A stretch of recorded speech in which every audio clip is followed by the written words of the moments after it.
السلام عليكم، كنتمنى تكونوا كاملين على خير وبخير. اليوم غنوجدوا مع بعضياتنا عجينه الكنافه اللي كما كتعرفوا ولينا كنحتاجوها في بزاف ديال الاشياء بكثره، والثمن ديالها شويه زايد، خصوصا ان المقادير اللي كتحتاج باش نصايبوها في الدار والوقت والمجهود هما ماشي شي حاجه كبيره بالمقارنه بالثمن اللي نشريو به العجين من خارج البيت. خصوصا اننا ملي كنصاوبوها في البيت كتكون طريه وكتكون زوينه، ونديروها كما بغينا نديروها رقيقه، بغينا نديروها غليظه، نديروها بالشكل اللي بغينا، ونديروها بكميه كبيره، نحطوها في الكونجيلاتور وتبقى عندنا الوقت اللي بغيناها نلقاوها واجده. فالمكونات اللي كتحتاج كاس ديال الفورص. انا غندير معكم كميه صغيره وانتم ضاعفوا الكميه قدر اللي بغيتو. هذه الكميه هذه كتعطينا رابعه ديال الكنافه. غادي تحتاجوا كاس ديال العنبه ديال الدقيق ما يعادل 100 غرام، وغادي تحتاجوا بنفس الكاس غادي نتعبروا كاس ديال الماء. انا تما كيبان لكم بلي ان الكاس ما عامرش، هذا ماشي كاس العنبه، غير كاباهم في هاد الزليفات هادو. كيبان لكم بلي ان ناقص واحد 2 معالق ولا 3، رانا ضفتهم من بعد. ملي خلطت لقيت العجين ثقيل وضفتهم، وممكن تضيفوا حتى لواحد المعلقه اخرى زايده لا لقيتوا العجين خاتر بزاف. دائما في الكنافه المقدار ديال الدقيق غتاخذوا نفسه مقدار ديال الماء، وغادي تاخذوا هذاك في كل كاس ديال الكنافه ديال 100 غرام غادي تاخذوا معاه معلقه 2 معالق كبار حليب بودره و2 معالق كبار ديال مايزينا. مهمين بزاف لانهم كيرطبوا الكنافه وكيعطيوها حتى واحد اللون اللي يكون زوين. بغيتو تنقصوا من الكميه ديال الحليب بودره ممكن بغيتو تفاداوه كاع بمره ممكن، ولكن لا ضفتوه كيدير واحد الاضافه زوينه. وكمحسن كذلك اللي هو اختياري، ممكن تضيفوا راس ملعقه ديال الصودا، كتبقى اختياريه ديال الطعام، ولكن لا ضفتوها حتى هي يكون احسن. كتخفف العجين وكتحافظ عليه المده طويله. غادي تحتاجوا معلقه صغيره ديال سكر سنيده، ونصف ملعقه ديال الملح، ومعلقه كبيره ديال الزيت. هادو هما المقادير. بغيتوا تضيفوا واحد المعلقه صغيره ديال الزبده كتزيد ترطب العجين، فليكم الاختيار، كتبقى اختياريه. شي مرات كنضيفها، شي مرات ما كنضيفهاش. هادو هما المقادير. يعني الدقيق، عندنا الدقيق والمايزينا والماء والزيت. الدقيق والمايزينا والماء والزيت والملح والسكر هادو هما المهمين. الحليب والصودا والزبده كيبقاو اختياريين، ممكن تضيفوهم بكميه اقل، ممكن تستغناو عليهم مره، ولكن لا درتو منهم شويه يكون احسن، كيضيفوا واحد اللمسه اللي هي زوينه في العجين ديال الكنافه. غادي تاخذوا كاع النواشف اللي عندكم وتغربلوهم من الاحسن، باش لا كانت شي حاجه غليظه ولا مكوره تحيد. غديروا كلشي في مولينيكس، الماء وهذوك النواشف غربلوهم وخلطوهم مع بعضياتهم، هم في مولينيكس، دربوهم مزيان حتى يتجانسوا، وضيفوا عليهم هذيك المعلقه ديال الزيت، ولا كنتو ضايفين حتى شي معلقه صغيره ديال الزبده ولا نصف معلقه ديال الزبده حتى هي، خليوها حتى لهاد المرحله.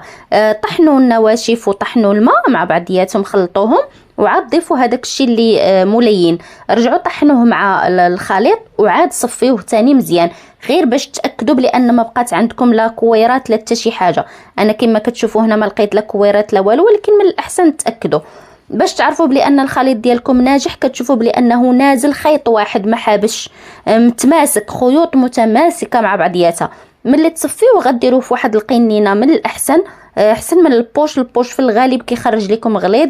الا بغيتوا كنافه رقيقه صعيب باش تخرجوها بالبوش، من الاحسن خذوا قنينه بحال هاد القنينات اللي كيكونوا ديال الماء، خذوا شبره ولا اللي تكون متوسطه، ولا فيليل بحال هذاك اللي كنت حاطه انا فوق الطاوله ديال العمل، سخنوه فوق من النار وتقبوا به هذيك الغلاقه ديال القنينه.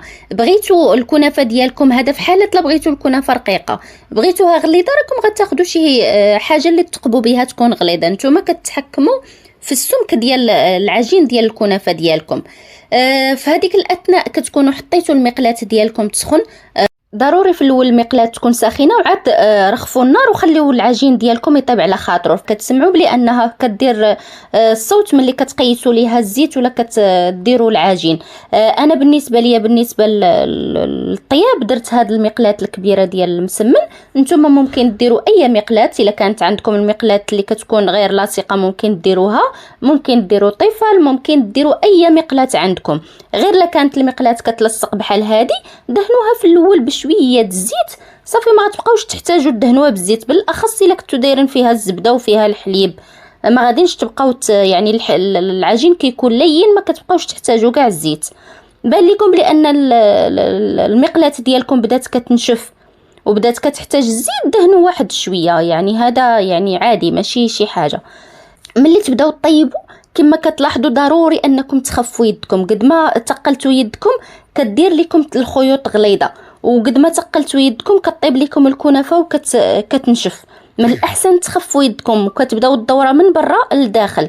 بين ما كتجيو تكملوا الدوره من برا للداخل ضروري ديروها من برا للداخل ماشي من الداخل لبرا، لان الداخل كيطيب اسرع. كتجمعوا الكنافه ديالكم بسباتول وكتهزوها بيدكم. الا خفتوا تحرقكم ولا شي حاجه ممكن تعاونوا بشي شيفون ولا بابي موشوار كما انا ندير، هزوا بطريقه. حاجه اخرى فيما تبغيو تكبوا بحال هكذا العجين، ضروري انكم تحركوا ديك القنينه ديالكم وتمسحوا لي هذوك العيون الفوقانيين باش ما تكون سداتهم العجين ولا شي حاجه. ملي تبغيو تكبوا ما غاداش تكب ليكم مزيان. حاجه اخرى مهمه كذلك، هاد الخيوط ديال العجين ملي تحيدوهم من المقلاة ضروري انكم ديروهم في واحد الشيفون اللي يكون نقي، واحد سيرفيات تكون مزيانه، ولا ديروا بابي موشوار اللي بغيتو. انا كنت مسرحه غير بابي موشوار فوق من الطبسيل، ودايره ثاني بابي موشوار مغطياه به. كان نحط هذوك الخيوط ونرجع نغطيهم بابي موشوار، يعني كيبقى لكم الاختيار. المهم كما كنقول لكم دائما هي الفكره. الخيوط ديالنا جاو رفيعين زوينين، ممكن طيبوا بهم اللي بغيتو، الكنافه ولا اي حلوه بغيتو في هذه المناسبه ديال العيد. بغيتوا انكم ديروهم غلاض كيف قلت لكم ديروا شي حاجه تقبوا بها اللي تكون غليظه، دائما كيبقى الاختيار ديالكم. المهم هو كنعاود الفكره. بهذا الفيديو ديالنا غادي يكون سهله، وكنقول لكم بالصحه والراحه. عواشركم مبروكه، مع السلامه، الى وصفه مقبله ان شاء الله.